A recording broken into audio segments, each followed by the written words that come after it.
Глава Якутии Айсен Николаев встретился с руководителем Комитета семей воинов Отечества Юлией Белиховой. Руководитель комитета прибыла в республику с рабочей командировкой. В ходе встречи обсуждались вопросы деятельности регионального штаба Комитета семей воинов Отечества в Якутии, взаимодействия организации с республиканскими ведомствами и общественными организациями.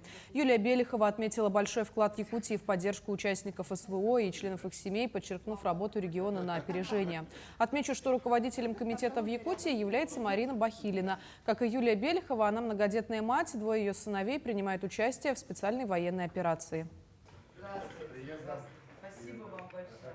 Белихова встретилась со студентами-волонтерами колледжа технологий и управления АГАТУ. Там она посетила цех, где готовят мясные и рыбные заготовки, которые передадут волонтерам и отправят их в госпиталь и на передовую.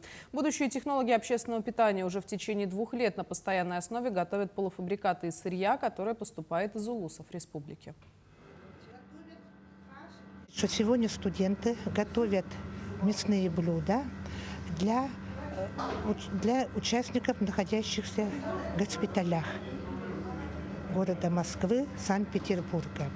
Наши студенты – это активная молодежь, поэтому они не могут остаться в стороне, когда у нас в стране идет очень такая напряженная обстановка. И студенты своим трудом, упорным, таким ответственным трудом вносят определенный вклад в дело победы нашей страны.